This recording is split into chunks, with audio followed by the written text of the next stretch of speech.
Now let's talk about the animal keeping. The Dinga people do keep three types of animal in their life. It is cattle, goats, and sheep. These are very common. You don't find other animals like maybe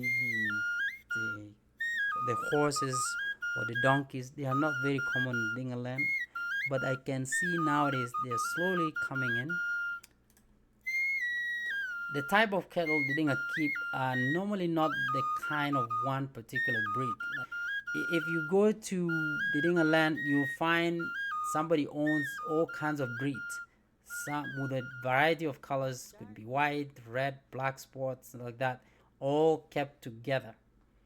I don't know if the Dinga really worry about the interbreeding or mixed breeding of their cattle. They don't care. I think they just grab this animal randomly. Could be another, like you could literally bring another breed from another country and just dump it here. It will create another breed altogether. Mixed breeding in that case. So it's never really accurate. One breed type is being kept by the Dinga people. They keep all kinds of breed, and they don't mind. That's just how they do. The same thing to goats.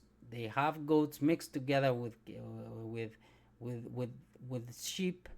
The sheep can be of different variety. The different breeds. I mean, the sheep can be of different breeds. The goats can be of different breeds with the colors and everything like that. And they don't really mind about that. They keep this animal in that mixed breed manner, and that is not bothering them. So this is how the Dinga people keep their goats, and they will be kept somewhere within the homestead, and where they are safe. Normally, maybe this is just like a resting area, but they have a very safe place where they sleep and overnight, away from other predators like the lions or the hyenas and jackals and foxes. Keep them away from that danger. So for the chicken, mostly the Dinga keep free range chicken.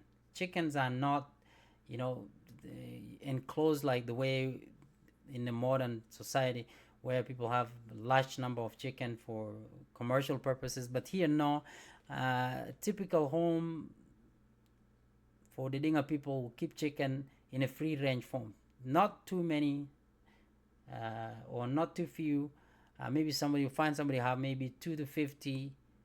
I mean, like, you'll find somebody have like 10 to 50 chicken in his homestead, and they're always just allowed to go and free range and eat whatever they can find in the grasses, in the bushes. And then sometimes they get fed with the grains and stuff like that. And yeah, and they get fed with the grain and other type of food that the Dinga people consume, and they be given to chicken. So a lot of our chickens are very much organic because they're allowed to freely move around and gather their own food without having to depend only on human food that is being consumed by a human being, such as grains and other form of food. Okay, let's talk about. I mentioned this earlier about the alcohol. Okay, every society do dwell or do drink some sort of their own specific uh, alcoholic beverages. So in the Dinga community or in Dinga society, they use, like I mentioned earlier, they use corns, sorghum, millet to grind it to produce flour. Once the flour is produced, it is fermented in a container where it is mixed with water and then fermented for a period of about, say, 4 weeks maximum, or even more than that, to really make it stronger. Once it's fermented, it becomes very sour in taste, and that becomes an alcohol sort of uh, flour. The flour will be made into sort of porridge type, the hardened porridge type, and then it will be mixed up with the water and the yeast, and then put in a large container like this to ferment overnight. This brewing process only take about one night. The following day, it bubbles like this because of the presence of the yeast and the strong yeast that is mixed to it. Once it's ready, it will then be shifted, and all the residues that are inside this yeast residues will be removed using a shifter. And then once that shift is used to clear all the residues inside that, and to produce a very clear drink like this, which will bubble up.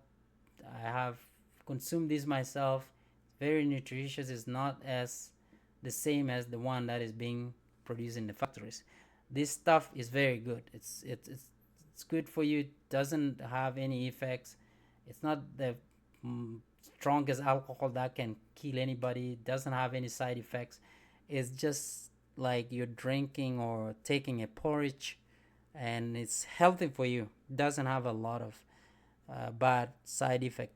And then usually once it's ready to go, it will then be consumed by people like these two guys here. They're consuming whatever was already made during that time. So I'm just demonstrating to you how the Didinga people produce their own alcohol using what. So this is how the process works. So fermentation for the flour mixed with the water for 1 month. After 1 month, it gets dried up, and then once it's dried up, the flour will be mixed with hot water to create that porridge, and then mixed with water and yeast overnight to brew, and then the following day it's cleaned up and shifted and created this very nice drink over here. So that brings us to the end of this particular series of my videos, and I hope this has been very informative, and I hope you enjoyed it. I want to see you in the next video. Thank you for watching.